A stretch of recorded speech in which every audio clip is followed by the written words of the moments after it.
ശമ്പളം കിട്ടുന്നു. 20,000 രൂപ ഒരു ലോട്ട് വാങ്ങിക്കാൻ വേണ്ടി നമ്മുടെ ബ്രോക്കർ ആപ്പിൽ നമ്മൾ ഇടുന്നു. ട്രേഡുകൾ ചെയ്യുന്നു. 1-2 ആഴ്ചക്കകത്ത് ഈ പറഞ്ഞ പൈസ മുഴുവൻ പൊട്ടുന്നു. അടുത്ത ആഴ്ചയാവുന്നു, വീണ്ടും ശമ്പളം ഇടുന്നു, വീണ്ടും പൊട്ടുന്നു, വീണ്ടും ശമ്പളം ഇടുന്നു, വീണ്ടും പൊട്ടുന്നു. ഇതിനൊരു അന്ത്യമില്ല. എന്തുകൊണ്ട്? ഇതെല്ലാം നമ്മുടെ മനസ്സിനെ സ്വയം നമ്മൾ തന്നെ വിശ്വസിപ്പിക്കുകയാണ്. ശരിയാകും, ഇനി ഇത് വീണ്ടും നമ്മൾ ചെയ്യുകയാണെന്നുണ്ടെങ്കിൽ അതിൽ പ്രോഫിറ്റ് കിട്ടാമായിരിക്കാം എന്നുള്ള നമ്മുടെ സ്വന്തം ബോധത്തിനെ നമ്മൾ തന്നെ പറഞ്ഞ് സമാധാനിപ്പിക്കുന്നതാണ്. അങ്ങനെയല്ല കാര്യങ്ങൾ ചെയ്യേണ്ടത്. എന്താണ് ശരിക്കും സത്യം, എന്താണ് റിയാലിറ്റി എന്നുള്ളത് ആദ്യം മനസ്സിലാക്കിയിട്ട് വേണം നമ്മൾ ചെയ്യാൻ. നമ്മളുടെ കയ്യിൽ ഒരുപാട് ലക്ഷ്യങ്ങൾ എറിഞ്ഞ് പോയി ട്രേഡിംഗ് പഠിക്കാനോ അല്ലാന്നുണ്ടെന്നുണ്ടെന്നുണ്ടെങ്കിൽ ഈ പറയുന്നത് പോലെ വലിയ വലിയ ട്രേഡേഴ്സ് ചെയ്യുന്നത് കണ്ട് അതുപോലെ അനുകരിക്കാനോ ഇതെല്ലാം ചെയ്താലും 100% നിങ്ങൾക്ക് വീണ്ടും പ്രോഫിറ്റ് കിട്ടും എന്ന് ഒരിടത്തും പറയുന്നില്ല. നമ്മൾക്ക് ചെയ്യാൻ പറ്റുന്ന കാര്യങ്ങൾ നമ്മൾ വളരെ കൃത്യമായി ചെയ്യുകയാണെന്നുണ്ടെങ്കിൽ അതിൽ നിന്ന് കിട്ടുന്ന ഒരു പ്രോഫിറ്റ് നമുക്ക് ഉപയോഗിക്കാം എന്നുള്ളതല്ലാതെ ഇതിന്റെ അകത്ത് നമുക്ക് ഒരു ദിവസം കൊണ്ടങ്ങ് അംബാനിയായി മാറാം എന്നൊന്നും നമുക്ക് പറഞ്ഞതിന്റെ അകത്ത് ഇറങ്ങാൻ പറ്റില്ല. അപ്പൊ ഇതിനകത്ത് എന്താണ് ശരിക്കും ചെയ്യേണ്ടത്? മോട്ടിവേഷൻ ടോക്കുകളെല്ലാം നമുക്ക് മാറ്റിവെക്കാം. എന്താണ് പ്ലാൻ ചെയ്ത് നമുക്ക് ഇതിനകത്ത് ചെയ്യേണ്ടത് എന്നുള്ളത് വളരെ സിമ്പിളായി ഞാൻ പറഞ്ഞുതരാം. കാര്യത്തിൽ ഞാൻ ആകെ നിങ്ങളോട് പറയുന്ന രണ്ട് കാര്യങ്ങളാണ്. ഒന്ന്, കോമ്പൗണ്ട് ചെയ്യുക. രണ്ടാമത്തത് ഈ പറയുന്ന പോലെ ഡിസിപ്ലിൻ മെയിൻറ്റെയിൻ ചെയ്യുക. സോ ഡിസിപ്ലിനും കോമ്പൗണ്ടിങ്ങും ഈ രണ്ട് കാര്യങ്ങൾ നിങ്ങളുടെ ട്രേഡിംഗ് മനസ്സിൽ നിങ്ങൾ വെക്കുകയാണെന്നുണ്ടെന്നുണ്ടെങ്കിൽ നിങ്ങൾക്ക് ഒരിക്കലും നഷ്ടത്തിലേക്ക് അല്ലെങ്കിൽ അമിത നഷ്ടത്തിലേക്ക് പോകാനുള്ള ഒരു സാധ്യത ഉണ്ടാവത്തില്ല. അതിന് നമുക്ക് എന്താണ് ചെയ്യേണ്ടത് എന്നുള്ളതാണ് ആദ്യം മനസ്സിലാക്കേണ്ടത്. ഇതിൻ്റെ അകത്ത് എപ്പോഴും വരുന്നതെന്ന് പറയുന്നത്, നിങ്ങൾ നിങ്ങളുടെ മനസ്സിൽ ആലോചിച്ചാൽ മതി. ഒരു ലോട്ട് ഉണ്ടാക്കാൻ അല്ലെങ്കിൽ ഒരു ലോട്ട് ട്രേഡ് ചെയ്യാൻ 20,000 രൂപയാണ് നമുക്ക് വേണ്ടത്. ഈ 20,000 രൂപ എപ്പോഴും പൂജ്യത്തിലേക്കായിരിക്കും പോയി അവസാനിക്കുന്നത്. അല്ലെങ്കിൽ നമ്മൾ ഈ പറയുന്നത് പോലെ അത് ട്രേഡ് ചെയ്ത് നശിപ്പിച്ച് ലോസിലേക്ക് എത്തതിന് ശേഷമായിരിക്കും നമ്മൾ ഇനി ഞാൻ ട്രേഡ് ചെയ്യുന്നില്ല. ഈ ഒരു മാനസികാവസ്ഥ പലതവണയും നിങ്ങൾക്ക് ഉണ്ടായിട്ടുണ്ടാവാം. ഇനി ഞാൻ ഒരിക്കലും ട്രേഡ് ചെയ്യില്ല, അല്ലെങ്കിൽ ഞാൻ ഇനി ഒരിക്കലും ട്രേഡ് ചെയ്യാനുള്ള ഒരു തോട്ട് എന്റെ മനസ്സിൽ വരില്ല. പക്ഷെ അവിടെ നിന്ന് വീണ്ടും തെറ്റി നമ്മൾ വീണ്ടും ട്രേഡ് എടുക്കുന്നെങ്കിൽ ഈ പറയുന്ന പോലെ നമ്മൾ നമ്മളെ തന്നെ സമാധാനിപ്പിക്കുകയാണ് ചെയ്യുന്നത്. ആ വീണ്ടും ട്രേഡ് എടുക്കാനുള്ള നമ്മളെ കൊണ്ടുള്ള ഡിസിഷൻ മെയിൻറ്റെയിൻ ചെയ്യിപ്പിക്കുന്നത് ഇതാണ്. അപ്പൊ ഇതിൽ എന്ത് ചെയ്യാം? ഇതിൽ എന്തുകൊണ്ട് പൂജ്യത്തിലേക്ക് എത്തുന്നു അല്ലെങ്കിൽ എന്തുകൊണ്ട് ചെയ്യുന്നു? ഇതിന്റെ ബേസിക് കാരണം എന്ന് പറയുന്നത് നമ്മൾ ആ ചെയ്യുന്ന ട്രേഡിങ്ങിനോടുള്ള അമിത ആവേശവും അതിൽ നിന്ന് കിട്ടാൻ സാധ്യതയുള്ള ഒരുപാട് റിട്ടേൺസ് എക്സ്പെക്ട് ചെയ്യുന്നത് കൊണ്ടാണ്. അപ്പൊ ഈ എക്സ്പെക്ടേഷനെ ആദ്യം മാറ്റിവെക്കുക എന്നുള്ള കാര്യം ആദ്യം മനസ്സിലാക്കുക. ഒരുതരം ഗാംബ്ലിംഗ് ആയിട്ട് മാറുകയാണ് നമ്മുടെ മനസ്സിൽ. ട്രേഡിംഗ് എന്ന് പറയുന്നത് ഒരുപാട് നാക്കോടെ, ഒരുപാട് സ്കില്ലോടെ, ഒരുപാട് കാര്യങ്ങൾ ഐഡന്റിഫൈ ചെയ്ത് അതിനനുസരിച്ച് ചെയ്യേണ്ട ഒരു ട്രേഡാണ്.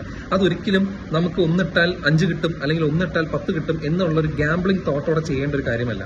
അപ്പൊ ഇതിന്റെ അകത്ത് എങ്ങനെ നമുക്ക് കോമ്പൗണ്ട് ചെയ്യാൻ പറ്റും, നമുക്കിത് എങ്ങനെയാണ് ഈ കാശ് നമുക്ക് ഒരുപാട് കൂട്ടാൻ പറ്റുന്ന രീതിയിൽ നമുക്ക് തിങ്ക് ചെയ്യാമെന്നുള്ളതെന്നുണ്ടെങ്കിൽ, ബേസിക്കലി നിങ്ങൾ 20,000 രൂപ ഒരു മാസം ഇടുകയാണെന്നുണ്ടെന്നുണ്ടെങ്കിൽ ആ 20,000 രൂപ ഒരു ഇൻവെസ്റ്റ്മെന്റ് എന്നുള്ള രീതിയിൽ വേണം നിങ്ങൾ ഇടാൻ.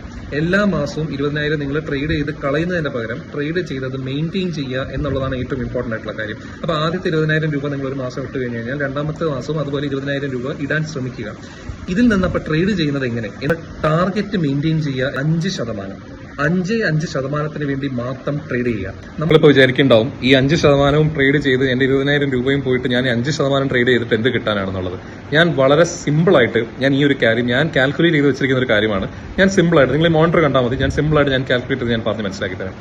നിങ്ങൾ 20,000 രൂപ ഇട്ടു. ഈ 20,000 രൂപയുടെ 5% മാത്രം നിങ്ങൾ എല്ലാ മാസവും 20,000 രൂപ ഇടുന്ന സമയത്ത് ശ്രദ്ധിക്കുക. 20,000 രൂപയുടെ 5% എന്ന് പറയുമ്പോൾ അടുത്ത മാസം 20,000 രൂപ ഇടുമ്പോൾ 40,000 രൂപയുടെ 5%. അടുത്ത മാസം അത് വീണ്ടും ഇടുമ്പോൾ 60,000 രൂപയുടെ 5%. ഇങ്ങനെ നിങ്ങൾ 5% മാത്രം ട്രേഡ് ചെയ്യുമ്പോൾ എന്ന് പറഞ്ഞാൽ വളരെ സിമ്പിളാണ് കാര്യം.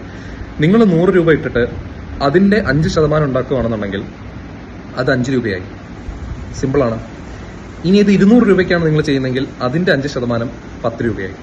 ചുരുക്കം പറഞ്ഞാൽ നിങ്ങൾ ഉണ്ടാക്കുന്ന ആ ശതമാനങ്ങൾ, നിങ്ങൾ ഉണ്ടാക്കുന്ന ശതമാനം കൺസിസ്റ്റന്റ് ആയിരിക്കും. അത് നിങ്ങൾ ആ 100 രൂപ ഇട്ട് നിങ്ങൾ 5% ഉണ്ടാക്കിയാലും 1 കോടി രൂപ ഇട്ടിട്ട് 5% എന്ന് പറഞ്ഞാലും ഈ 5% എന്ന് പറയുന്നത് കൺസിസ്റ്റന്റ് ആയുള്ള കാര്യമാണ്. അത് നിങ്ങൾക്ക് ചെയ്യാൻ പറ്റും. പക്ഷേ 5% മാത്രം നമ്മൾ ഒരിക്കലും നിൽക്കാറില്ല എന്നുള്ളതാണ് അവിടുത്തെ തെറ്റ്. അപ്പൊ നിങ്ങൾ ഈ 5% എല്ലാ മാസവും ഈ 5% മാത്രം നിങ്ങൾ പ്രോഫിറ്റ് കണ്ടാൽ നിങ്ങളുടെ ഇനീഷ്യൽ ബാലൻസ് അല്ലെങ്കിൽ നിങ്ങൾ ട്രേഡ് ചെയ്യാൻ ഉപയോഗിക്കുന്ന ക്യാപിറ്റൽ ഇവിടെ കൂടിക്കൊണ്ടിരിക്കുകയാണ്. പക്ഷെ നിങ്ങളുടെ റിട്ടേൺസ് അവിടെ നിങ്ങൾ അപ്പോഴും മെയിൻറ്റെയിൻ ചെയ്യുമ്പോൾ നിങ്ങൾക്ക് കിട്ടുന്ന 5% എത്ര ക്യാപിറ്റലിൽ നിന്നാണ് എന്നുള്ളത് നിങ്ങൾ വിചാരിച്ചിട്ട് നിങ്ങൾ ഈ ഒരു മാത്ത് അല്ലെങ്കിൽ ഞാൻ ഈ കണക്ക് കൂട്ടിയത് ഒന്ന് നോക്കിയാൽ മതി. അങ്ങനെ ചെയ്യുകയാണെന്നുണ്ടെങ്കിൽ ഇതേ സാധനം ഒരു വർഷം കൂടുമ്പോൾ ഇൻവെസ്റ്റ്മെന്റ്, ടോട്ടൽ ഇൻവെസ്റ്റ്മെന്റ് നിങ്ങൾ അല്ലാതെ ഇട്ടിട്ടുള്ള 20,000 രൂപ വെച്ച് മാത്രം ഇട്ടിട്ടുള്ള ഇൻവെസ്റ്റ്മെന്റ് എന്ന് പറയുന്നത് 2.4 ലക്ഷം രൂപയും നിങ്ങൾ അവിടെ ഉണ്ടാക്കിയിട്ടുള്ള പ്രോഫിറ്റ് എന്ന് പറയുന്നത് ഏകദേശം 78,000 രൂപയായിരിക്കും. ടോട്ടൽ ഏകദേശം 3.18 ലക്ഷമായിരിക്കും നിങ്ങൾ അവിടെ ഉണ്ടാക്കിയിട്ടുണ്ടാവുക. ഇതേ സംഭവം തന്നെ നമ്മൾ കോമ്പൗണ്ട് ചെയ്ത് അടുത്ത വർഷം ഇതേപോലെ ആകുമ്പോഴേക്കും ഇട്ടിട്ടുള്ള ഇൻവെസ്റ്റ്മെന്റ് ഏകദേശം 4.8 ലാക്സും ഫൈനലായിട്ട് നിങ്ങൾ ഉണ്ടാക്കിയിട്ടുള്ളതെന്ന് പറയുന്നത് 8.9 ലാക്സ് ആണ്. ഒന്ന് ആലോചിച്ച് നോക്കൂ. ഇത് വെറും 5% എല്ലാ മാസവും റിട്ടേൺസ് ഇട്ട്, പക്ഷെ കൺസിസ്റ്റൻസി, ഡിസിപ്ലിനും കൺസിസ്റ്റൻസി അത് നിങ്ങളെ റിവാർഡ് ചെയ്യും. ഇതേ കാര്യം ഞാൻ അടുത്ത കൊല്ലം കൂടെ ചെയ്താലോ? 7.2 ലക്ഷം രൂപയാണ് എന്റെ പ്രിൻസിപ്പൽ എമൗണ്ട്. ഞാൻ ഈ 20,000 രൂപ ഇട്ടിട്ട്, എന്ന് വെച്ചാൽ ഈ 20,000 രൂപ നമ്മൾ അല്ലെങ്കിൽ ട്രേഡ് ചെയ്ത് കളയാൻ ഉദ്ദേശിക്കുന്ന കാശാണ്. ഇതാണ് നമ്മൾ അവിടെ സേവ് ചെയ്യുന്നത്. ഇത് സേവ് ചെയ്തിടത്തോളം ഫൈനലി നമുക്ക് കിട്ടുന്ന എമൗണ്ട് എന്ന് പറയുന്നത് 19 ഏകദേശം 20 ലക്ഷം രൂപയുടെ അടുപ്പിച്ചോളമാണ് നമുക്ക് 3 വർഷത്തിന്റെ അവസാനം നമുക്ക് കിട്ടാൻ സാധ്യതയുള്ളത്. ഈ സാധ്യത എന്ന് പറയുന്നത് നമ്മൾ എന്തുമാത്രം കൺസിസ്റ്റന്റ് ആണ് എന്നുള്ളതിലിരിക്കും. നിങ്ങൾക്കൊരു മാസം മുഴുവനുണ്ട്. ഈ മുഴുവൻ മാസം പറയുന്നതിൽ 20 ദിവസത്തോളം ട്രേഡിംഗ് ഡേയ്സ് ഉണ്ട്. അപ്പൊ ട്രേഡിംഗ് ഡേയ്സ് കൂടുന്നതനുസരിച്ച് നിങ്ങൾക്ക് 5% അത്രയും ഉറപ്പുള്ള ഒരു ട്രേഡിൽ മാത്രം എടുത്താൽ മതി. അപ്പോഴും ലാഭകരമാണ്. നിങ്ങൾ അത്രയും ഉറപ്പുള്ള ഒരു ട്രേഡിൽ നിങ്ങൾ 5% എടുക്കുമ്പോൾ അത് എന്തായാലും നിങ്ങൾക്ക് കിട്ടുമെന്നുള്ള ഉറപ്പാണെന്നുണ്ടെങ്കിൽ ഈ ഒരു വലിയ എമൗണ്ട് സംഖ്യ നിങ്ങളുടെ മനസ്സിലിട്ടാണ് നിങ്ങൾ ട്രേഡ് ചെയ്യുന്നതെങ്കിൽ 100% നിങ്ങൾ അമിത ട്രേഡ് ചെയ്യുക, അല്ലെങ്കിൽ അമിത ആവേശം കാണിച്ച് ട്രേഡ് ചെയ്യുകയില്ല. ഒരുപാട് നഷ്ടം വന്നപ്പം അത് തിരിച്ച് ലാഭമാകും എന്നും പറഞ്ഞ് നോക്കിയിരുന്ന് അത് കൂടുതൽ നഷ്ടത്തിലേക്ക് പോകത്തുമില്ല. ഈ ഒരു കാര്യം നിങ്ങളെ മനസ്സിന്റെ ഉള്ളിൽ വെക്കുക. അപ്പൊ ഇതിലെങ്ങനെയാണ് ചെയ്യുക? ഈ ഒരു കാര്യം ചെയ്യുന്നതിൽ ഇമ്പോർട്ടന്റ് കാര്യങ്ങളാണ് ഞാൻ പറയുന്നത്. ഓവർ ട്രേഡ് ചെയ്യാൻ പാടില്ല. ഏകദേശം 1-2% മാത്രമേ ഒരു ട്രേഡിൽ കളയാൻ പാടുള്ളൂ. അത് കഴിഞ്ഞു കഴിഞ്ഞാൽ നിങ്ങൾക്ക് വീണ്ടും ഓപ്പർച്യൂണിറ്റി വരികയാണ്. 20 ദിവസം ട്രേഡിംഗ് ഡേ ഉള്ളതിൽ ഓപ്പർച്യൂണിറ്റികൾ ഒരുപാടുള്ളതാണ്. അപ്പം 1-2% മാത്രം നമ്മുടെ മെയിൻ ആയിട്ടുള്ള എമൗണ്ടിൽ നിന്ന് കളയുക, 20,000 രൂപയിൽ നിന്ന് കളയുക. ബാക്കി എമൗണ്ട് ഈ പറഞ്ഞതുപോലെ ഒരു മാസം കൊണ്ട് 5% പ്രോഫിറ്റ് ഉണ്ടാക്കാൻ ശ്രമിക്കുക. എന്ത് ചെയ്യുക? ഇതിൻ്റെ അകത്ത് ഒറ്റ സ്ട്രാറ്റജി മാത്രമേ ഉപയോഗിക്കാൻ പാടുള്ളൂ. നിങ്ങൾ ഈ ഓരോ ദിവസവും ഓരോ വീഡിയോ കാണുമ്പോഴും പല ആൾക്കാർ പല സ്ട്രാറ്റജി പറയുന്നതും കേൾക്കാം. നിങ്ങൾ ഒരു ദിവസം ബോളിഞ്ചർ ബാൻഡ്സിന്റെ സ്ട്രാറ്റജി കേൾക്കും, അത് പോയി ഉപയോഗിക്കും, അത് ചീറ്റിപ്പോവും. ഉടനെ അത് കളഞ്ഞിട്ട് മാക്ഡി വെച്ചിട്ടുള്ള സ്ട്രാറ്റജി കേൾക്കും, അത് ഉപയോഗിക്കും, അതും ചീറ്റിപ്പോവും. അടുത്ത ദിവസം വീണ്ടും EMA. ഇങ്ങനെ പല സ്ട്രാറ്റജി ഉപയോഗിക്കാതെ ഒരു സ്ട്രാറ്റജി പഠിക്കുക, ആ സ്ട്രാറ്റജി ബാക്ക് ടെസ്റ്റ് ചെയ്യുക. നല്ല രീതിയിൽ ആ സ്ട്രാറ്റജി, പല സ്ട്രാറ്റജികൾ നമ്മുടെ ചാനലിൽ പറഞ്ഞിട്ടുമുണ്ട്, ഇനി കൂടുതൽ പറയാൻ ഉദ്ദേശിക്കുന്നുമുണ്ട്.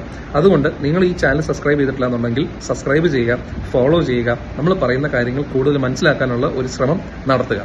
അപ്പം ഈ ഒരു സ്ട്രാറ്റജി കൂടുതൽ ഫോളോ ചെയ്തിട്ട് വേണം നിങ്ങൾ ഇത് ഉപയോഗിക്കാൻ.